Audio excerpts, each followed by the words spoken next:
श्यामा राज श्यामा राज श्यामा कहिए, राज श्यामा राज श्यामा राज श्यामा कहिए।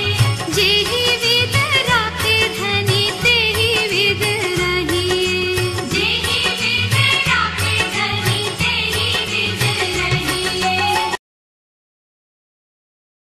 श्री सतगुरु महाराज की जय। श्री प्राणनाथ प्यारे की जय। श्री परमात्मने नमः। श्री गुरु चरण कमलेभ्यो नमः।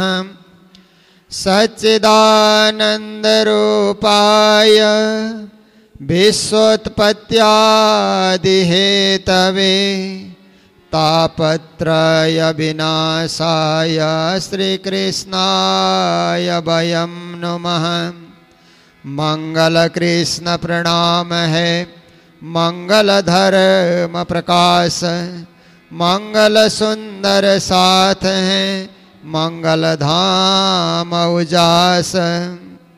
मंगल सुंदर साथ हैं, मंगल धाम उजास। बोलो कृष्ण कन्हैया लाल की। गुरुजी मंगलदास महाराज की। आप सभी परमात्मा की असीम कृपा, परमात्मा की असीम अनुकंपा, परमात्मा की असीम दया, उनकी करुणा के प्रतिफल स्वरूप मंगल धाम के इस पवित्र हाल में बैठ करके लीला पुरुषोत्तम परब्रह्म परमात्मा के लीला को श्रवण करने के लिए, परमात्मा के उस भाव और भक्ति को आस्वादन करने के लिए, जीवन को धन्य बनाने के लिए, पावन बनाने के लिए, सुखद बनाने के लिए, आनंदप्रद बनाने के लिए आए हुए हैं, बैठे हुए हैं। बहुत प्रसन्नता की बात है। हम नित्य निरंतर नई नई कथाएं सुन रहे हैं। भागवत में एक कथा नहीं है, यही तो भागवत की विशेषता है। आप जब रामायण सुनते हैं तो केवल प्रभु राम के इर्द गिर्द रामायण घूमती है। प्रभु राम को केंद्र बना करके पूरी कथा घूमती है। पर श्रीमद् भागवत में 9वें स्कंद तक इतने सारे भक्त, ऋषि, राजा, महाराजा, उनको केंद्र बना करके श्रीमद् भागवत की कथा घूमती है। और जब 10वें स्कंद में भागवत का प्रवेश होता है, फिर कृष्ण कथा, फिर संपूर्ण कथा के केंद्र बिंदु परब्रह्म श्री कृष्ण बन जाते हैं। तो ये रसपूर्ण कथा, भावपूर्ण कथा, अर्थपूर्ण कथा, जीवन को परम गति और मोक्ष गति की ओर लेकर चलने वाली कथा, जिसका आप 15 दिनों से आस्वादन कर रहे हैं और आज 16वां दिन है। महामते प्राणनाथ जी महाराज श्रीमद् भागवत के संदर्भ में कहते हैं, फुरमान एक दूसरा सुख जी ल्याए इत, ए खोल सके त्रैगुण या में हमारी हकीकत। एक ज्ञान का ग्रंथ सुखदेव मुनि महाराज लेकर के आए, जिसे भागवत कहा जाता है।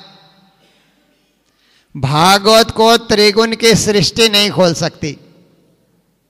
त्रिगुण की सृष्टि भागवत खोलने बैठ जाए तो केवल त्रिगुणात्मक अर्थ ही करेगी।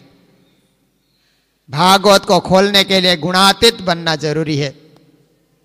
जब तक गुणों के हम बंधन में, सतगुण, रजगुण, तमगुण के बंधन में हम हैं, पूर्ण पुरुषोत्तम की पहचान नहीं होगी।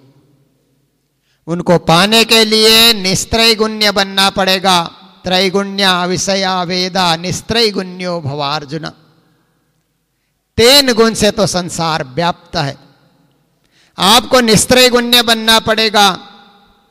भावातीतम त्रिगुण रहितम, संसार के माया मोह से परे, तीन गुण के प्रभाव से परे आपको होना होगा। उस अवस्था को ही गुणातीत अवस्था कहा जाता है। उस अवस्था को ही निस्त्रय गुण्य अवस्था कहा जाता है। उस अवस्था को ही निर्गुण अवस्था कहा जाता है। तो प्राणनाथ जी महाराज कहते हैं भागवत का अर्थ खोलना हो तो निर्गुणी बनना होगा।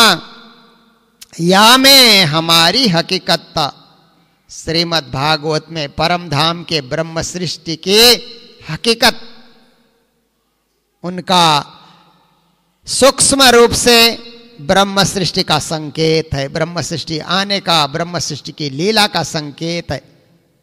मैंने देखा भागवत में जहां जहां वे स्तुतियां हैं, वो स्तुतियां कहीं ना कहीं परोक्ष रूप से परब्रह्म परमात्मा की ही स्तुति की गई है। ये ब्रह्म सृष्टि की छुपी हुई बात, परोक्ष रूप से ब्रह्म सृष्टि की कहीं ना कहीं बात यहां पर उल्लेखित है। तो आइए अष्टम स्कंद में हम लोग प्रवेश कर रहे हैं। मनवंतरों का वर्णन सबसे पहले आया। मनवंतर क्या है? सबसे पहले तो स्वयंभुव मनु, जब सृष्टि प्रारंभ हुई तो ब्रह्मा जी के द्वारा स्वयंभुव मनु का प्रादुर्भाव हुआ और उनकी अर्धांगिनी का नाम शत्रुपा। स्वयंभुव और शत्रुपा के द्वारा सृष्टि आरंभ हुआ और उन्होंने अपने कार्यकाल का संचालन किया। उनके कार्यकाल को मनवंतर कहा। तो ब्रह्मा जी का एक दिन होता है, उसको एक कल्प कहा जाता है। एक कल्प में 14 मनु बदल जाते हैं। तो एक मनु, एक मनवंतर में 71 चतुर्युगी बीत जाते हैं। 4 युग की एक चौकड़ी होती है। 71 चौकड़ी बीतने से एक मनवंतर होता है और ऐसे 14 मनवंतर व्यतीत हो जाए तो ब्रह्मा जी का एक दिन व्यतीत होता है। इस प्रकार से अभी 7वां मनवंतर चल रहा है, इसको वैवस्वत मनवंतर कहा गया। तो राजा परीक्षित तो ये इतिहास को सुनने के लिए उत्सुक बने हुए हैं।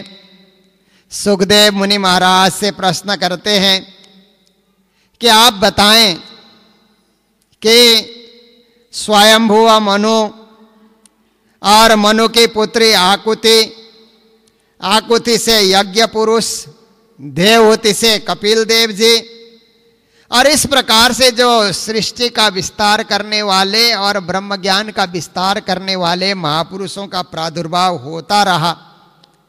मनु महाराज ने भी देखा कि मेरा कार्यकाल पूरा हो गया तो वो भी ध्यान तप में लग गए, संसार से विरक्त हो गए।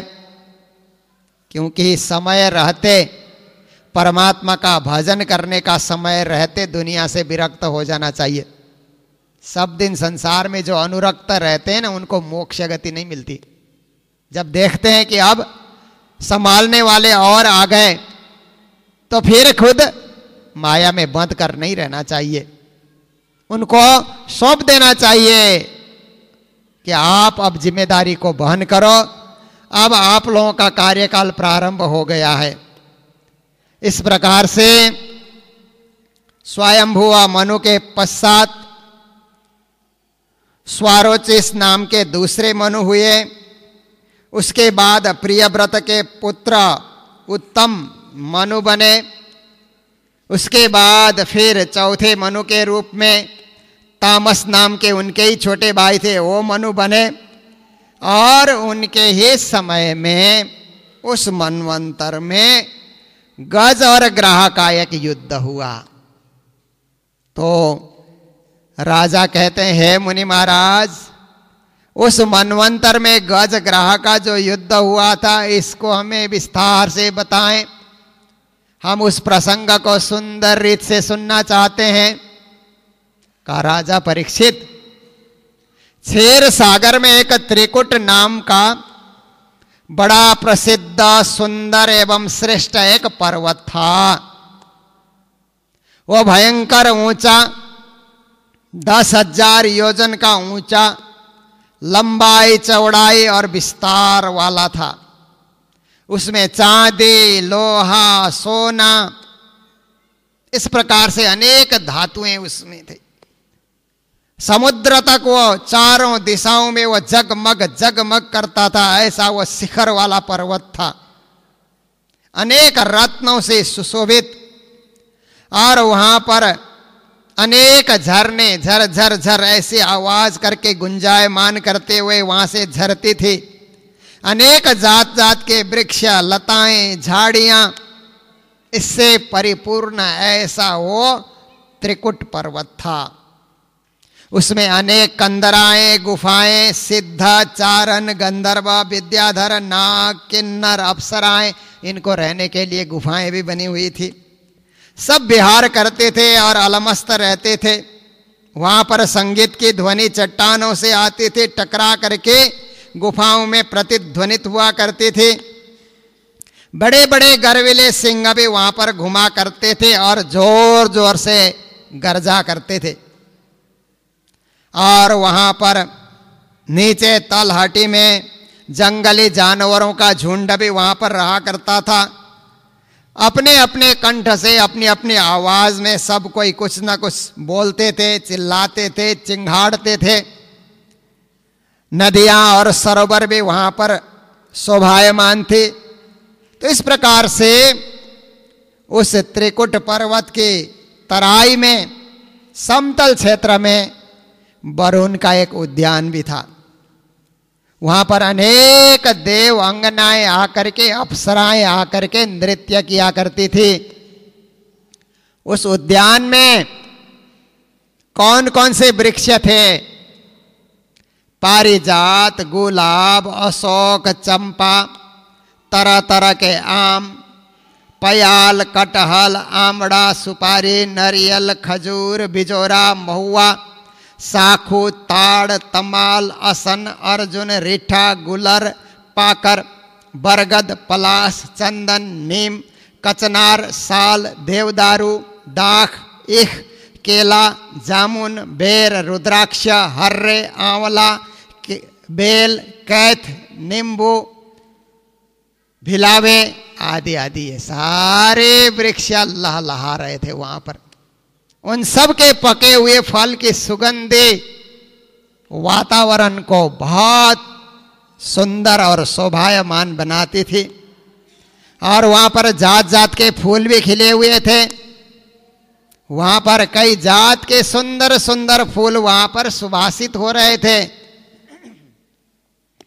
कुंदा, करबूक, अशोक, सिरस, बनमल्लिका, सिसौटा, हरसिंगार, सोनजूही, नागर, पुन्नाग, जाति, मल्लिका, सायपत्र, देखिए हम लोग सायपत्री बोलते हैं ना, वो फूल भी शोभायमान थी वहां पर। माधवी, मोगरा आदि आदि अनेक जात के फूल भी वहां पर शोभायमान हो रहे हैं। और उसे पर्वत के घोर जंगल में एक गजेंद्र निवास करता था, हाथियों का सरदार। उसके साथ बहुत सारी हथिनियां साथ साथ में चला करती थी। और उसके बच्चे भी वहां पर थे, बच्चे भी साथ साथ में चलते थे। हाथी इतना बलशाली था कि वहां पर जब वो जोर से हाथी चिंघाड़ता था तो शेर भी डर से कांप करके वहां से भाग जाते थे। इतना बलशाली वो हाथी था। वहां पर उसकी आवाज और उसके गंध मात्र से सिंह, दूसरे हाथी, बाघ, गैंडे, हिंसक जंतु, नाग, काले गोरे, ये सारे के सारे, चमड़ी गाय, सब के सब भाग जाते थे उसकी आवाज सुन करके। भेड़िए, सुअर, भैंस, रीछ, ये फिर सोचते थे अब हमको खाने वाले सब भाग गए, आराम से वहां चरने लग जाते थे। हाथी के आसपास। तो हाथी अपने छोटे छोटे बच्चों को भी लेकर के, हाथी के बच्चे इधर उधर दौड़ते हैं। वो सरदार हाथी को बड़ा आनंद आता है, सबको साथ में लेकर के, हाथीनियों को भी साथ में लेकर के वो बड़ा खेल खेलता रहा। खेल खेलते खेलते वो थक गया, पसीना पसीना हो गया, प्यासा हो गया। तो उसने सोचा थोड़ी देर सरोवर में प्रवेश करके जल क्रीड़ा करते हैं। स्वयं भी सरोवर में प्रवेश कर गया, हाथिनियों को भी लेकर के और अपने बच्चों को भी लेकर के सरोवर में जल स्नान करता रहा। हाथी क्या करता है, पहले तो खुद स्नान किया, फिर अपने सूंड से पानी लेकर के हाथिनियों के ऊपर पानी डाल देता है। अपने सूंड से पानी लेकर के छोटे छोटे बच्चों के मुंह में सूंड घुसा करके पानी पिला देता है। मस्ती कर रहा था, आराम कर रहा था, क्योंकि उसको किसी का कोई डर नहीं था। उसको नहीं पता था कि थोड़ी देर के बाद एक बहुत बड़ी विपत्ति उसके सामने आने वाली है। मनुष्य को कुछ पता नहीं होता है कि कब कहां कौन सी विपत्ति आ जाए। मनुष्य तो अपनी मस्ती में खाता है, परिवार के साथ रहता है, विचरण करता है। विपत्ति कब आ जाए और कब उसमें रंग में भंग उपस्थित कर दे, किसी को कुछ पता नहीं चलता। हाथी तो अलमस्त होकर के अपने परिवार में जल क्रीड़ा कर रहा है, जल स्नान कर रहा है। उसी सरोवर में प्रारब्ध के प्रेरणा से कहा जाए, एक बलवान ग्राह भी रहता था। बहुत बलशाली वो ग्राह था, उसी सरोवर में रहता था। तो ज्यादा देर हाथी नहाता है तो सरोवर का पानी भी हिलता है। उस ग्राह को बड़ी देर से परेशानी हो रही थी। तो ग्राह ने उस समय विचार किया, उसको क्रोध आया कि ये हाथी यहां ज्यादा मस्ती करता है तो मैं परेशान हो रहा हूं, मुझे क्यों परेशान करता है। फिर उसने क्या किया, धीरे से जाकर के हाथी का एक पांव पकड़ लिया। जब ग्राह ने हाथी का पांव पकड़ा तब हाथी को होश आया, ओहो, जल का कोई भयंकर जंतु मुझे खींच रहा है। अब पानी में तो पानी के जीव का जोर चलता है, जो पृथ्वी में रहने वाले हैं उनका जोर नहीं चलता। पृथ्वी में रहने वाले का जोर पृथ्वी में चलता है, पानी में रहने वाले का जोर पानी में चलता है। अब हाथी बलशाली तो था, पानी में उसका कोई जोर नहीं चला। वो पांव को छुड़ाना चाहता है, किसी प्रकार से उसके बंधन से वो अलग होना चाहता है, नहीं छूट पा रहा है। उसने अपने हाथिनियों को भी कहा, अपने बच्चों को भी कहा कि मेरे को ग्राह ने पकड़ लिया है, तुम लोग मदद करो मेरी। सब हथिनियां भी साथ में होकर के उसको खींचने के लिए प्रयास करती हैं, बहुत जोर लगा रहे हैं, पर खींचा नहीं जा रहा है। सबको घबराहट हो गई कि अब क्या होगा, हमारे सरदार की क्या गति होगी। सब परेशान हो रहे हैं और हाथी अपना जोर लगा करके जोर से खींच लेता है तो कभी तालाब के बाहर उस ग्राह को खींच करके लाता है, पर जरा सा मौका देखते ही ग्राह उसको फिर खींच करके तालाब के अंदर कर देता है। भयंकर युद्ध चलता रहा, गज और ग्राह का भयंकर युद्ध चलता रहा और इस तरह से 1000 वर्ष व्यतीत हो गए। ये अलग अलग कल्प की बात होती है। समय व्यतीत हुआ और सब हथिनियां आश्चर्यचकित होकर के देख रही हैं क्या होगा। तो इस तरह से अब धीरे धीरे हाथी थक गया, परेशान हो गया। उसने सोचा ये जलचर और कोई नहीं है, मेरा काल ही जलचर के रूप में प्रकट हुआ है। अब ये मुझे जिंदा नहीं छोड़ेगा, अब इसी के द्वारा मेरी मृत्यु होगी ऐसा लगता है। अब छुटकारा पाने का कोई मौका नहीं है। उस समय उसकी पत्नी हथिनियां भी विचार करने लगी, अब ये डूबता जा रहा है, डूबता जा रहा है, कितना बचाएं, इसको बचाने के लिए जाएंगे तो हम लोग भी डूब जाएंगे। परिवार वाले यही सोचते हैं, जब तक आप सही सलामत है आपको बचाने की कोशिश करेंगे, जब देख रहे हैं कि आप अब जिंदा नहीं रहने वाले हैं तो कहते हैं चलो अब छोड़ दो, इनको जाने दो, इनके साथ हम थोड़े ही जाएंगे। तो हथिनियां भी यही सोचने लगे कि अब तो ये जाने वाले हैं, डूबने वाले हैं। तो इस प्रकार से हाथी ने देखा अब कोई सहारा नहीं है, चारों ओर उसने विचार किया अब कौन मुझे बचाएगा। एक कवि कहता है, गज और ग्राह लड़े जल भीतरा, लड़त लड़त गज हारे, जौ भर सूढ़ रहो जल बाहर, कृष्ण ही कृष्ण पुकारी। डूबता डूबता जौ का दाना कितना छोटा होता है, अब हाथी का सूंड डूबने में ऐसे ऊपर सूंड किया हुआ है, पूरा शरीर तो उसका डूबता जा रहा है, एक जौ भर सूंड बाहर था। तब उसने विचार किया अब प्रभु ही मुझे बचा सकते हैं, कोई मुझे नहीं बचाएगा, एक प्रभु परमात्मा मुझे बचा सकते हैं। तालाब में पासे में एक कमल का फूल खिला हुआ था, हाथी ने अपने सूंड से उस कमल के फूल को तोड़ा और अपने सूंड में लेकर के वो विष्णु भगवान उनकी प्रार्थना करने लगा, हे प्रभु आपके शरणागत हूं, आप ही मुझे बचा सकते हैं इस भयंकर काल से, और ये प्रचंड काल मेरे पीछे पड़ा हुआ है।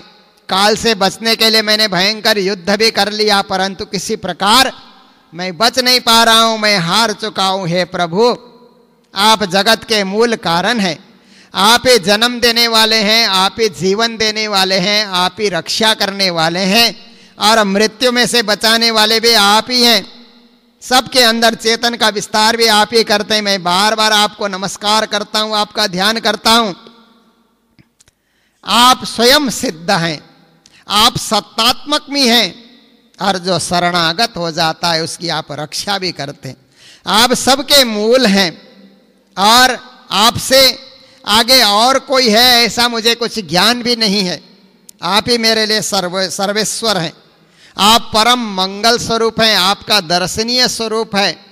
अनेक शब्दों के द्वारा भगवान की स्तुति करता रहा, और इस प्रकार से आप अंतरात्मा में हरेक को दर्शन देते हैं, और हर प्रकार से ज्ञान स्वरूप हैं। बारंबार आपको नमन।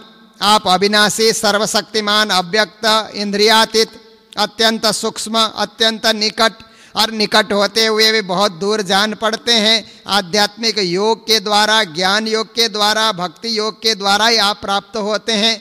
आप आदि पुरुष हैं, अनंत हैं, परिपूर्ण हैं, परब्रह्म हैं। देखिए स्तुति करते करते गजराज ने क्या कहा, तमक्षरम ब्रह्म परम परेश, आप ही अक्षर ब्रह्म है। उसका ध्यान अक्षर ब्रह्म तक चला गया। तो इस प्रकार से वह बारंबार जब स्तुति करने लगा तो उस समय भगवान विचार करने लगे, एक भक्त मुझे याद कर रहा है और मृत्यु की अंतिम घड़ी में पहुंचा हुआ है, विवश होकर के आर्त पुकार कर रहा है, आर्त पुकार, हृदय से पुकार कर रहा है, इसलिए उसको बचाना चाहिए, ऐसा भगवान को उस समय लगा।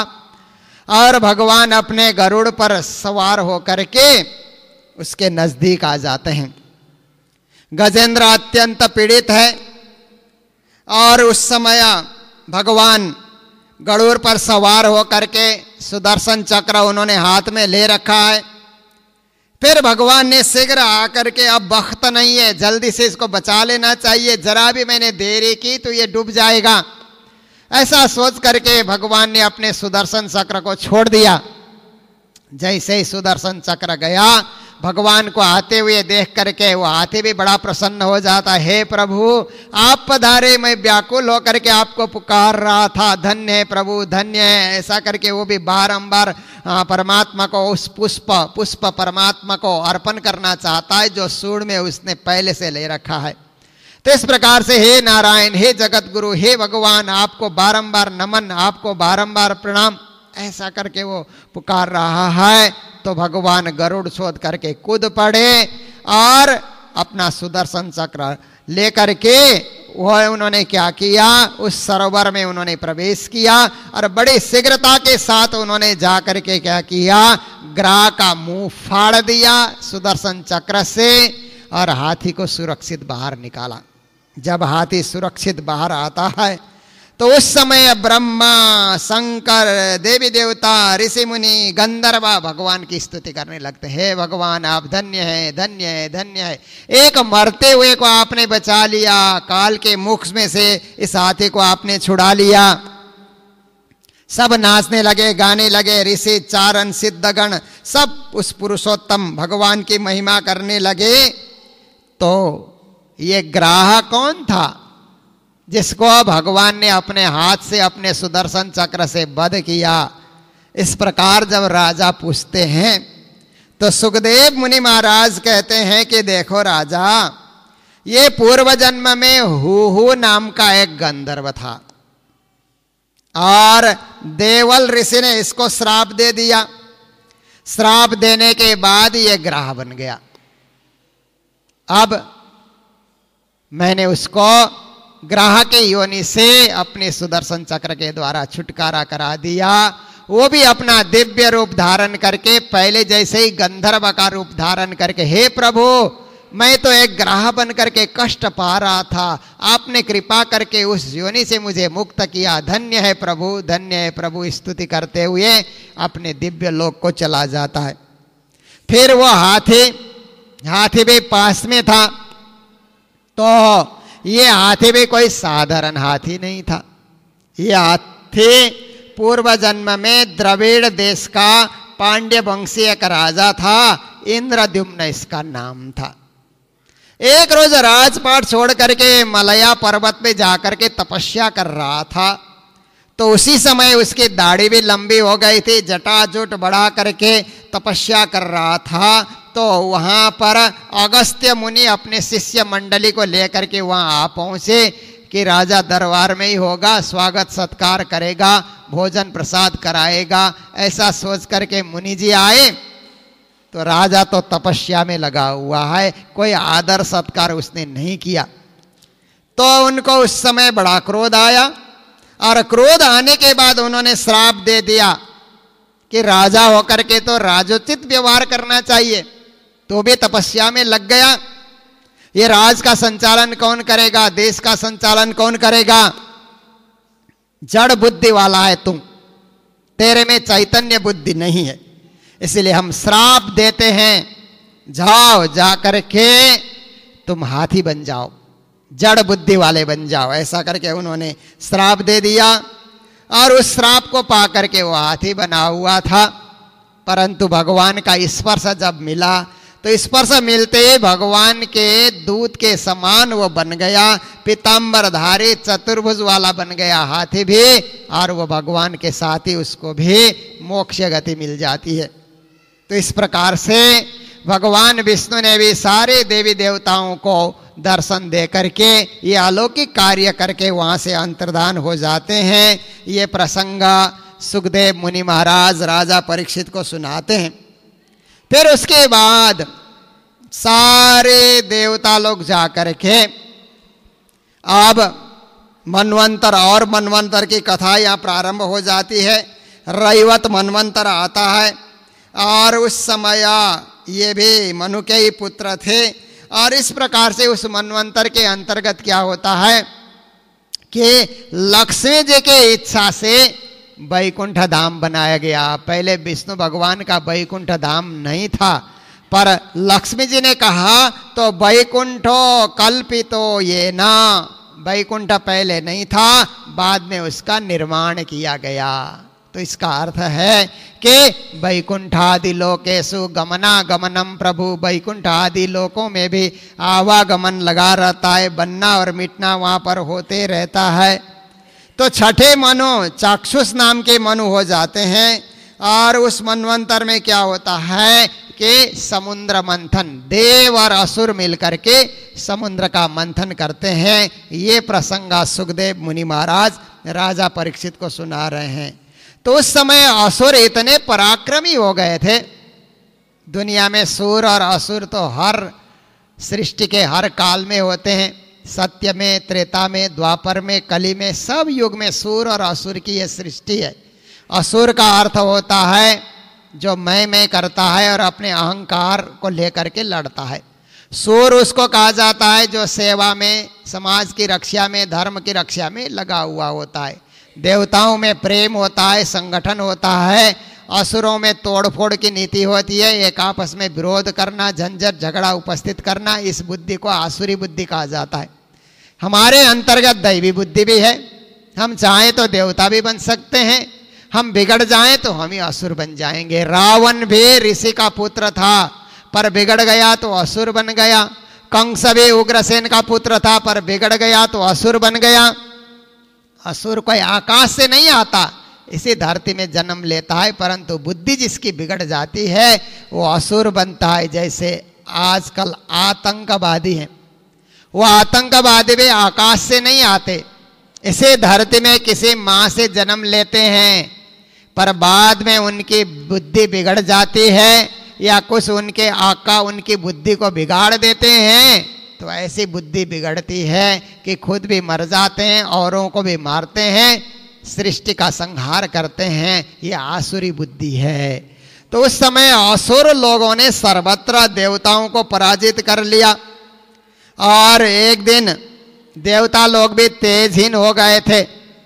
कैसे तेजहीन हो गए कि एक बार दुर्वासा ऋषि भगवान विष्णु के धाम में पहुंचे तो ऋषि की तपस्या देख करके भगवान विष्णु ने क्या किया कि अपने गले में जो हार पहन रखा था वो हार दुर्वासा को, फूल का हार था, वो दुर्वासा जी को पहना दिया। बड़े प्रसन्न हुए और दुर्वासा मुनि वहां से चल करके आ रहे थे तो मार्ग में इंद्र से मुलाकात हो गई।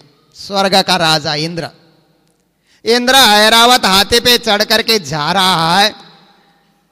तो मुनि ने सोचा ये भगवान का दिया हुआ प्रसादी, ये माला इंद्र को पहना देना चाहिए, ऐसा उन्होंने सोचा और अपने सहज हिसाब से उस माला को उतार करके इंद्र को पहराना चाहा। तो इंद्र इतना अभिमान में था, इतना घमंड में था कि ऋषि का दिया हुआ उस माला को उसने अनादर कर दिया।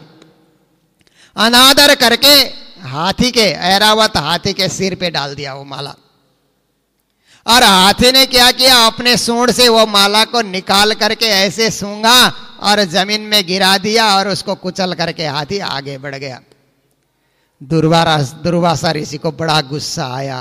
भगवान ने जो प्रसादी दी वो प्रसादी मैंने इंद्र को भेंट किया तो उसको इतना अभिमान आ गया कि खुद नहीं उसने धारण किया, हाथी को पहनाया और हाथी ने कुचल डाला। तो उन्होंने इंद्र को श्राप दिया कि हे इंद्र, तेरे को ज्यादा ही अहंकार हो गया है, अभिमान हो गया है, मैं श्राप देता हूं कि तू श्रीहीन हो जाएगा, ऐश्वर्यहीन हो जाएगा। तो इंद्र ऐश्वर्यहीन हो गए और असुरों ने स्वर्ग तक का राज्य हड़प लिया। राजा बलि वहां तक के शासक बन गए। तीनों लोक में असुरों का शासन चलता रहा।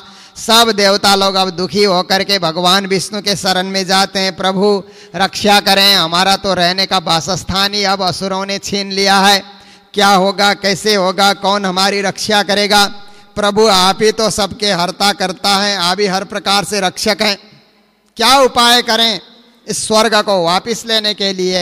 हे सर्वशक्तिमान प्रभु, हे हरि, आप कृपा करके प्रकट हो जाएं और हमारी अभिलाषा को पूर्ण करें। जब देवता लोग इस प्रकार से प्रार्थना करने लगे तो विष्णु भगवान उस समय प्रकट हो जाते हैं और प्रकट होते ही विष्णु भगवान का स्वरूप इतना देदीप्यमान था, सब देवताओं के आंखें चौंधिया जाती है कि क्या है, इतना ज्यादा प्रकाश और आकाश, दिशाएं, पृथ्वी, सर्वत्र कुछ देख नहीं पाते, आंख में अंधेरा छा जाता है।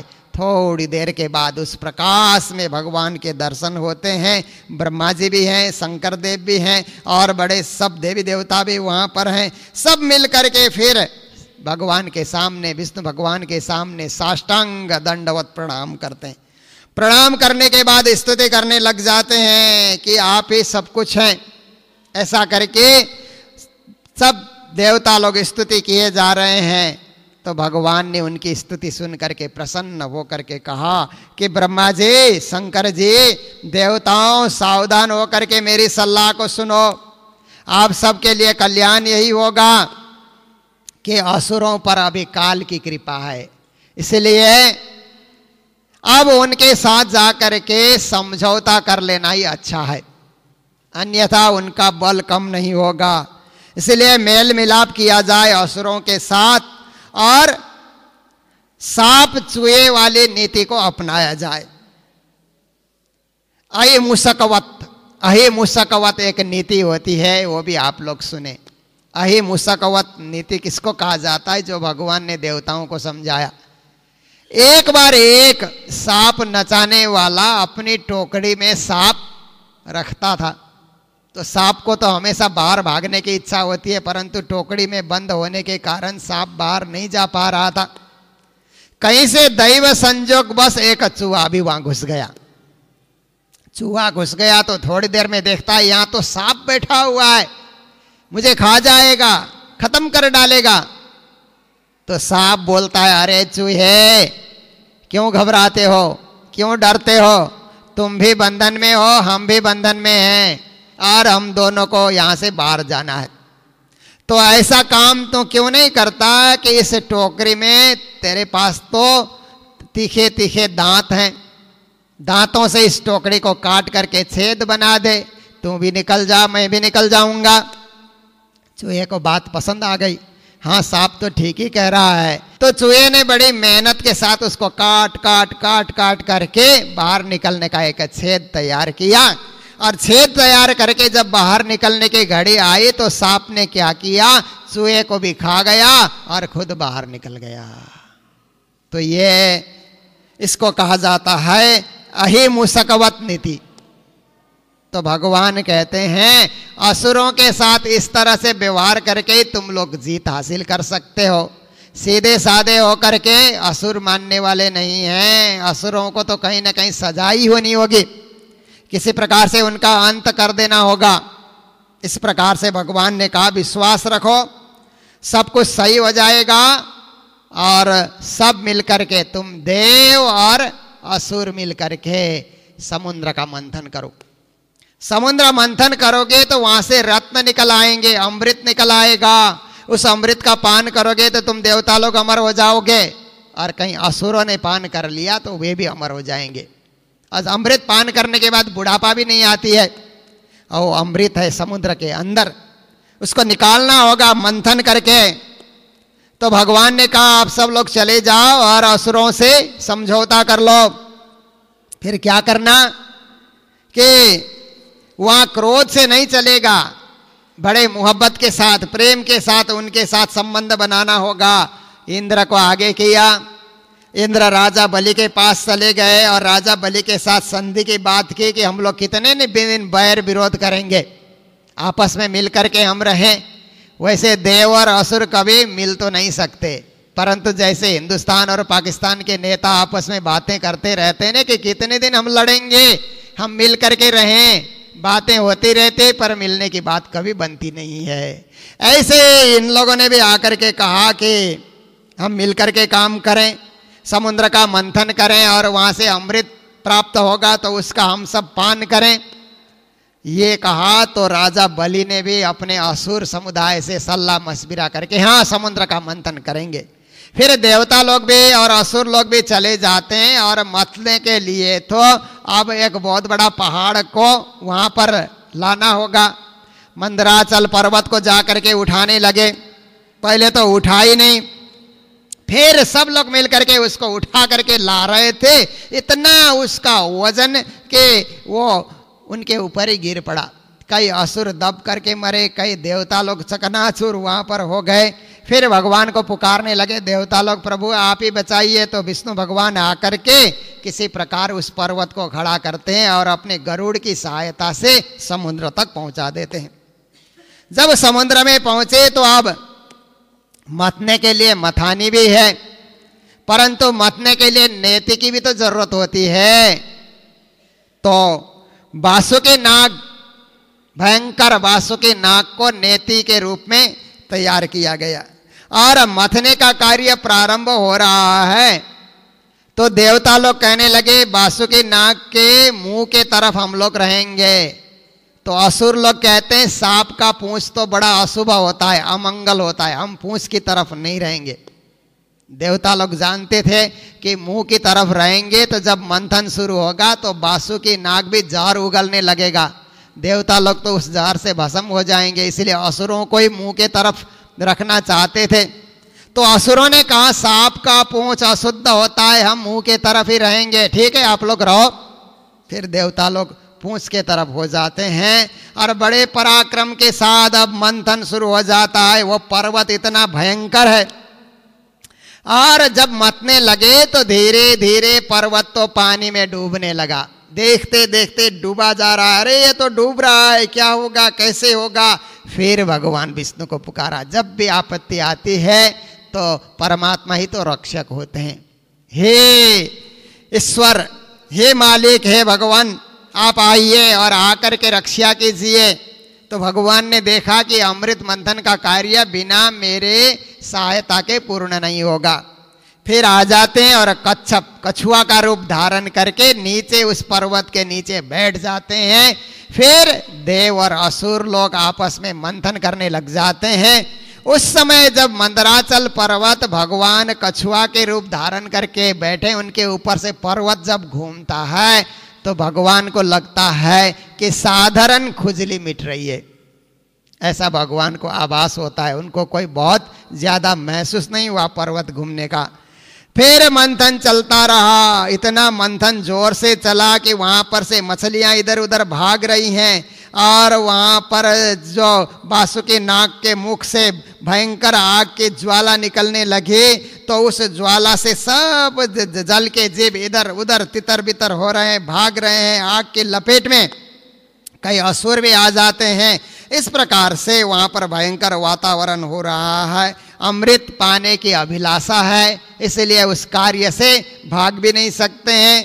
परिश्रम के साथ दोनों लगे हुए हैं और मथानी से समुद्र को मथा जा रहा है।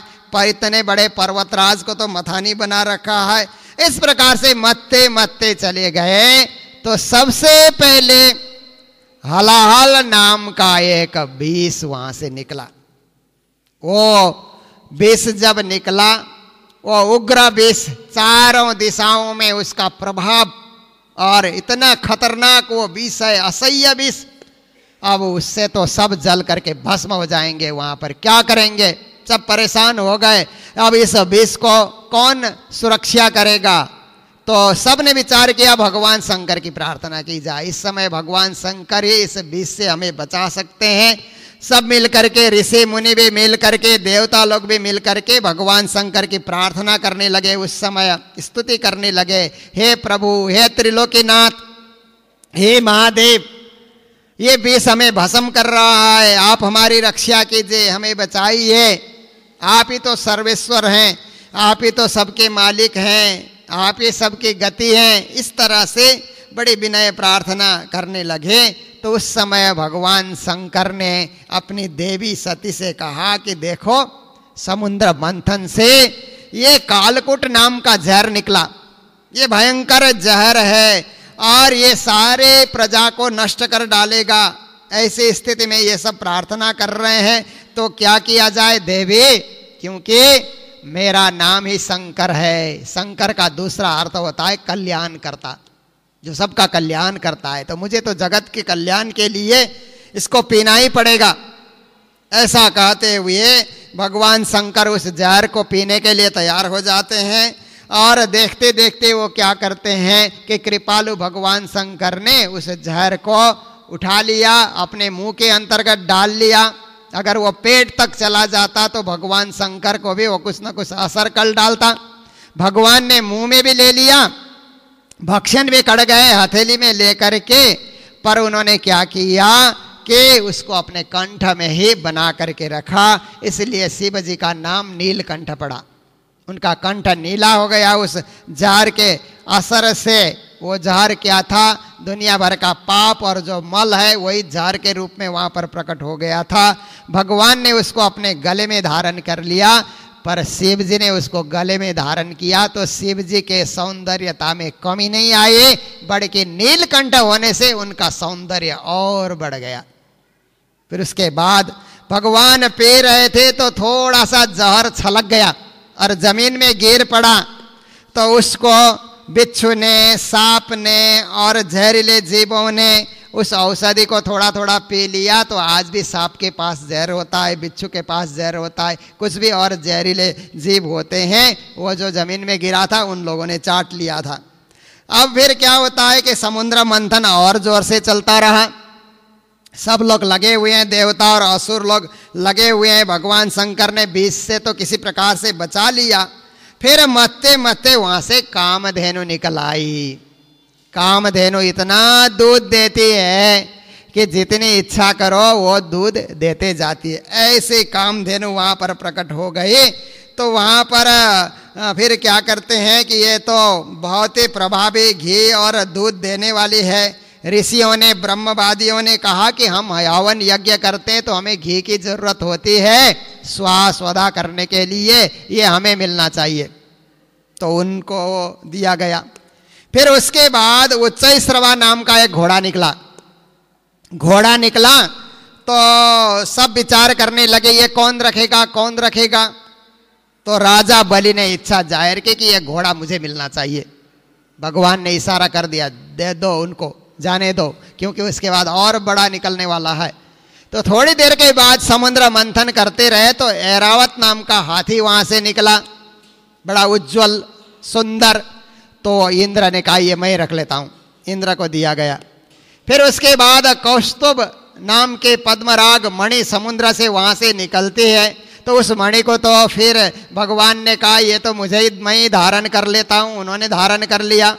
उसके बाद कल्प वृक्ष वहाँ से निकलता है सबकी इच्छा पूरी करने के लिए। उसके बाद वहाँ से अप्सराएं भी वहाँ से निकलती हैं, मनोहर चाल से चलने वाली, ऐसे चितवन से चलने वाली, विलास भरी चितवन से चलने वाली अप्सराएं वहाँ से निकले। और उसके बाद लक्ष्मी जी वहाँ से प्रकट होती हैं। मंथन चलता ही जा रहा है। लक्ष्मी जी इतना सुंदर, क्योंकि लक्ष्मी जिनका नाम हर अंग से सुंदर, सुंदरे किम न सुंदरम, जो सुंदर होता है वो हर प्रकार से सुंदरी होता है, वस्त्रों से, आभूषणों से, हर प्रकार से। लक्ष्मी जी के सुंदरता को देख करके असुर लोग कहने लगे हम रखेंगे, हम रखेंगे। फिर लक्ष्मी जी तो हाथ में माला लेकर के अब किसको वरण करना चाहती है। सब लोग देखते रहे, शायद मुझे वरण करेगी, मुझे वरण करेगी। घूमते हुए माला लेकर के लक्ष्मी जी चलती रही, जहां भगवान विष्णु बैठे हुए थे उनको ही जाकर के वरण कर लिया। असुर लोग देखते ही रह गए। फिर उसके बाद अब मंथन का कार्य चल ही रहा है। तो इस प्रकार से जब मंथन का कार्य चल ही रहा था तो फिर वहां पर एक दिव्य पुरुष प्रकट हो जाता है।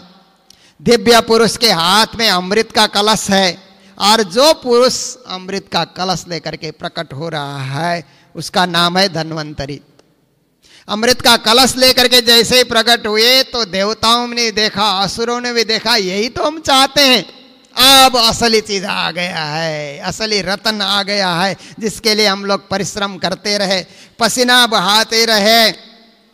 तो असुर लोग तो एक दूसरे से भी नहीं मिलते हैं, छीना झपटी करते हैं, और देवता लोग कम से कम एक दूसरे का सहयोग करते हैं। तो उस समय क्या हुआ कि उसको धन्वंतरी के हाथ से असुर लोग अमृत का कलश छीनने लगे। तो इंद्र के पुत्र जयंत ने, ज्ञानी जन कहते हैं, इंद्र के पुत्र जयंत ने क्या किया, उस अमृत के कलश को लेकर के आकाश में चले गए। असुरों ने आकाश में भी नहीं छोड़ा, आकाश में भी युद्ध हुआ। युद्ध होते हुए अमृत के कलश में से 4 बूंदे अमृत इस संसार में, इस पृथ्वी में गिर पड़ी। एक बूंद हरिद्वार में, दूसरी बूंद प्रयागराज में जिसे इलाहाबाद कहा जाता है, तीसरी बूंद उज्जैन में, चौथी बूंद नासिक में। इसलिए वहाँ कुंभ का मेला लगने लगा। कुंभ के दिनों में वहां जाकर के स्नान करोगे तो अमृत पीने का फल मिलेगा, अमर हो जाओगे। इस प्रकार से फिर असुर लोग धरती पे ही वो कलश लेकर के आए, देवता लोग भी आए, हम पिएंगे, हम पिएंगे, आपस में बड़ा झंझट हो रहा है। भगवान विष्णु ने विचार किया, अब ये असुर लोग को किसी प्रकार छलने के लिए मुझे कुछ करना होगा। फिर विष्णु भगवान ने मोहिनी रूप बना लिया, सुंदर स्त्री का स्वरूप बना करके, सुंदर साड़ी से, इस प्रकार से सुंदर बदन, अंग प्रत्यंग आकर्षक, ऐसे सुंदर रूप बना करके भगवान वहां प्रकट हो जाते हैं। तो उस प्रकार मोहिनी को देख करके असुर लोग कहने लगे, ये स्त्री कौन है? कभी धरती में इसको हमने देखा ही नहीं था। इसका अनुपम सौंदर्य है और अद्भुत छटा ये दिखा रही है, ये कौन है? ऐसा करके दौड़ दौड़ करके उस स्त्री के पास पहुंच जाते हैं, मोहिनी के पास पहुंच जाते हैं और कहते हैं, ए कमल नयनी, तुम कौन हो? कहां से आ रही हो और क्या करना चाहती हो? हम असुर लोग जो हैं बड़ी देर से तुम्हारी प्रतीक्षा कर रहे थे। इस प्रकार से उसके हाव भाव चाल चरित्र में असुर लोग जो है मोहित हो जाते हैं। भगवान को यही तो करना था। फिर इस प्रकार से फिर असुरों ने कहा कि अरे मोहिनी, ये जो अमृत का कलश है ये देवता लोग भी पीना चाहते हैं, हम लोग भी पीना चाहते हैं, इसलिए हमारा विचार है कि तुम ना अपने हाथ से बांटो, हम तुम्हारे हाथ से पीना चाहते। इतना प्रभावित हो गए कि तुम इसको बांटो, हम तुम्हारे हाथ से लेना चाहते हैं। तो मोहिनी रूप में भगवान कहते हैं, अरे कश्यप पुत्रों, तुम लोग तो ऋषि के पुत्र हो, भले ही असुर हो, ऋषि के पुत्र हो, और मैं तो एक कुलटा स्त्री हूं, मेरे हाथ से क्यों पीना चाहते हो? फिर भी उन्होंने कहा, नहीं नहीं, तुम्हारे हाव स्वभाव हास परिहास और ये सब देख करके हम प्रभावित हो गए, इसलिए तुम्हारे हाथ से ही हम ग्रहण करेंगे। भगवान चाहते ही यही थे। तो मोहिनी रूप भगवान ने फिर उन्होंने कहा कि एक शर्त पे मैं अमृत पिला सकती हूँ। तो कहा हमें मंजूर है। उस समय कहते हैं, मैं उचित अनुचित का कुछ विचार नहीं करूँगा और मैं जिस प्रकार से वितरण करूंगी तुम सबको स्वीकार होना चाहिए। उस समय बीच में विरोध नहीं करोगे, तर्क नहीं करोगे। कहा हमें स्वीकार है, आप बांटिए। तो उसके बाद फिर वहां पर सब देवता और असुरों ने एक दिन का उपवास किया। सब ने अमृत पीने के लिए अपने पेट को खाली कर लिया, क्योंकि पहले का खाया पिया कुछ रहना नहीं चाहिए। अमृत पीने के लिए तो हर प्रकार से नहा करके और इस प्रकार से अग्नि में हवन किया, गौ ब्राह्मण और समस्त प्राणियों को घास चारा इत्यादि डाल दिया। अब हमारा कार्य सिद्ध हो रहा है। ब्राह्मणों से स्तुति के वेद मंत्र का पाठ कराया। इस तरह से सब कुछ हो जाने के बाद फिर सब मुंह बा करके, मुंह खोल करके अमृत पीने के लिए वहां पर लाइन लगा करके बैठ गए। तो मोहिनी रूप भगवान ने कहा कि एक तरफ असुर लोग बैठो, एक तरफ देवता लोग बैठो, मैं अब ये अमृत का कलश लेकर के वितरण करने के लिए आ रही हूं। तो पहले तो मोहिनी भगवान असुरों के तरफ चली जाती है, अपने चंचल चाल से हाव भाव चाल चरित्र दिखाते हुए, उस प्रकार से आकर्षित दृश्य दिखाते हुए दैत्यों के तरफ जब चली जाती है तो दैत्यों ने देखा अभी बांटेगी, अब हम लोगों को खाने की बारी आ रही है, ये तो हमारे पक्ष में काम करने वाली है। इतने देर में फट से देवताओं के तरफ जा करके उन्होंने धीरे धीरे देवताओं को अमृत वितरण करना शुरू कर दिया। और अमृत पाते देवता लोग भी उसको फटाफट पीने लगे, यही तो चाहते थे। फटाफट पीने लगे तो एक राहु नाम का असुर था, उसने सोचा हमसे छल हो रहा है, इसलिए सूर्य और चंद्रदेव जहां पर बैठे हुए थे उनके बीच में आकर के घुस गया और अमृत उसने भी पी लिया। भगवान ने देखा, ओहो ये तो दैत्य होकर के भी अमृत का पान कर लिया, ये अमर हो जाएगा। भगवान ने तत्काल सुदर्शन चक्र चला दिया तो उसका सिर अलग हो गया, शरीर अलग हो गया, पर अमृत पी चुका था इसलिए वो मरा नहीं, राहु और केतु के रूप में प्रसिद्ध हो गया। तो उसने कहा, सूर्य और चंद्र से कहा कि आप दोनों देवताओं ने क्या किया, मेरी शिकायत कर दी, इसलिए आप दोनों को ग्रहण के रूप में मैं सताता रहूंगा।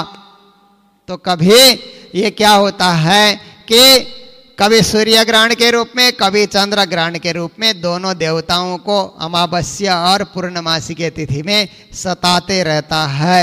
यह ग्रहण लगने का कारण इस प्रकार से पुराणों में बताया जा रहा है।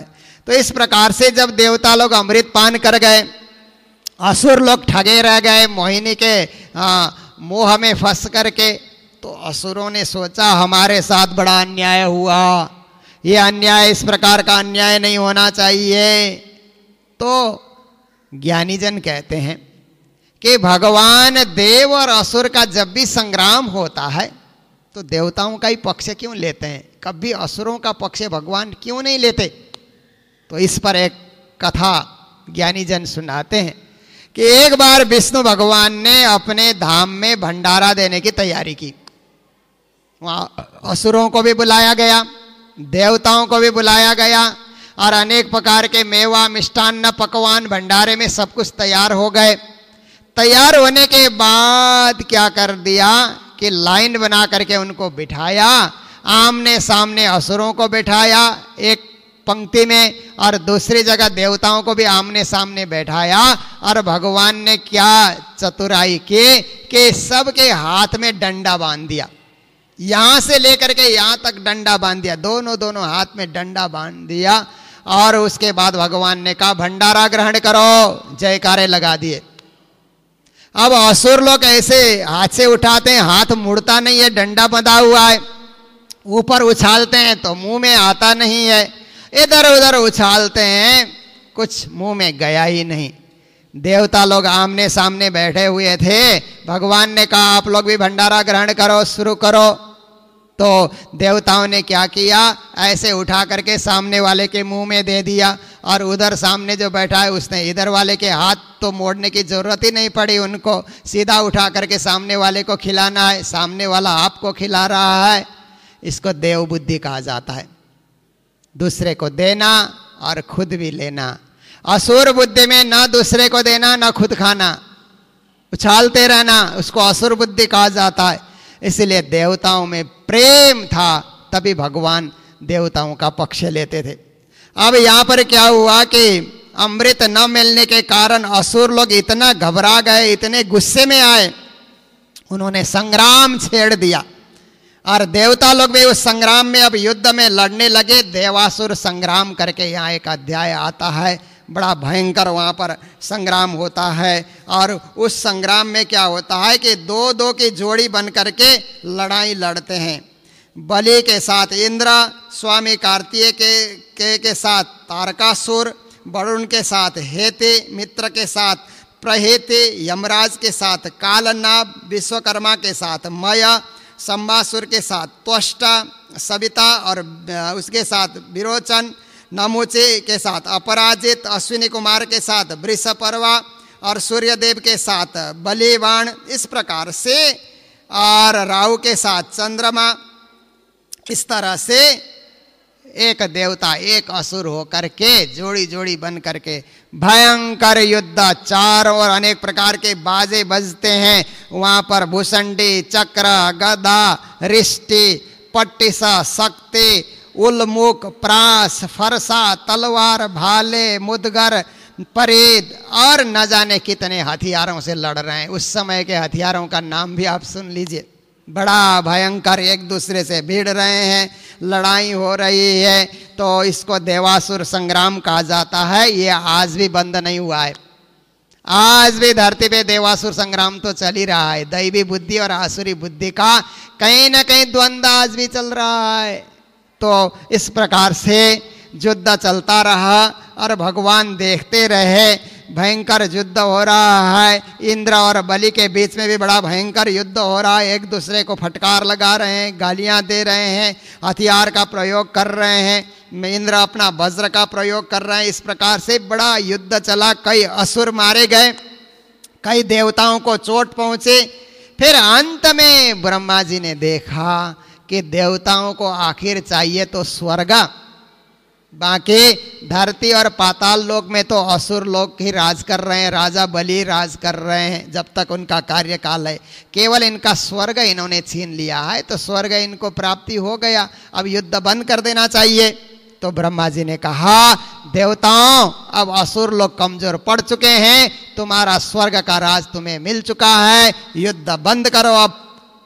जब उन्होंने आदेश दिया, और आदेश देने के बाद ये सब लोग भी थक चुके थे, इसलिए स्वर्ग पे अपना अधिकार होने के नाते देवता लोग भी खुश हो गए, और असुर लोग इस पृथ्वी पे, मृत्यु लोक, पाताल लोक पे उनका अधिकार था ही, वो भी उस समय युद्ध से अब दोनों आपस में अपनी अपनी जगह फिर बैठना प्रारंभ करते हैं। ये भयंकर देवासुर संग्राम इस प्रकार से शांत हो जाता है। शांत होने के बाद भगवान शंकर ने विष्णु भगवान से जाकर के कहा कि प्रभु, आपने जो मोहिनी रूप बना करके असुरों को ठगा और देवताओं को अमृत पिलाया, तो आपने कैसा रूप बनाया था कि असुर लोग आप पे प्रभावित होकर के अमृत को ही भूल गए? जरा वो रूप मुझे झलक दिखाइए। भगवान ने कहा, शंकर जी आप भी बड़े भोले हैं, क्या क्या आप देखना चाहते हैं? आप देखना ही चाहते हैं और आपकी विशेष इच्छा है तो मैं दिखा तो सकता हूं, पर वो देखने योग्य नहीं है। फिर भी शंकर भगवान ने पार्वती के साथ आए हुए थे, उन्होंने कहा कि मुझे एक झलक तो प्रभु दिखाई दीजिए। जब प्रभु ने मोहिनी स्वरूप की झलक दिखाई तो भगवान शंकर भी अपने शुद्धि बुद्धि खो जाते हैं। इस प्रकार का एक यहाँ पर जो है एक अध्याय यहाँ पर आता है। पर अंत में जब मोहिनी स्वरूप विष्णु भगवान ने गायब किया तो शंकर भगवान को होश आ गया कि ये माया तो छल रूप है, और माया के पीछे भागने से दुख और द्वंद्व ही हाथ लगता है। तो अपने ध्यान और तपस्या में ही बने रहना चाहिए और कुछ नहीं करना चाहिए। तो देवी पार्वती से कहते हैं कि हे पार्वती, तुम तो मेरे साथ में ही थे, पर माया का चक्कर चला तो तुमको भी छोड़ करके मैं मोहिनी के पीछे भाग गया, इसलिए माया का कोई भरोसा नहीं है। पर ये तो माया दिखाने वाले मायापति परमात्मा ही हैं। इसलिए पार्वती को कहते हैं कि हे देवी पार्वती, मैंने 1000 साल तक तपस्या की, तब तुमने आकर के पूछा कि प्रभु आप किसका ध्यान करते हैं? तो मैंने तुमको कहा था ना, मैं किसी न किसी का ध्यान करता हूँ। ये वही है परमात्मा, ये वही है मालिक जिनके ध्यान में मैं रहता हूँ। तो देवता लोग ब्रह्मा विष्णु महेश त्रिदेव तो एक दूसरे से शक्ति पाना, एक दूसरे का ध्यान करना, एक दूसरे के प्रति आदर भाव रखना, ये तो चलते ही रहता है। पर तीनों देव यदि किसी का ध्यान करते हैं तो पूर्ण ब्रह्म परमात्मा है, क्योंकि ऊपर से शक्ति पाना है, आपस में शक्ति का वितरण करना है, तो एक दूसरे का ध्यान करते हैं। पर आपस की शक्ति से काम नहीं होगी, ऊपर से शक्ति खींचना है तो परब्रह्म परमात्मा की ध्यान करते हैं जो सबसे परे रहते हैं। तो उन परब्रह्म परमात्मा को भी हम लोग जानने का प्रयास करेंगे। अब हमारा आज का समय पूर्ण हो गया है। कल फिर आगे की कथाएं और मनवंतर की बातें सुनते हुए, वामन अवतार की और भी बहुत सारे प्रसंग सुनते हुए फिर हम आगे बढ़ते रहेंगे। हमारी आशा है कि हम लोग फिर कृष्ण जन्म का सुंदर उत्सव में सब सम्मिलित हो जाएंगे, आनंद उत्सव मनाएंगे। तो इन्हीं शब्दों के साथ जय जयकार करते हुए अभी के कथा प्रसंग को विश्राम दे रहे हैं। बोलो सतगुरु महाराज की, प्राणनाथ प्यारे की, कृष्ण कन्हैया लाल की।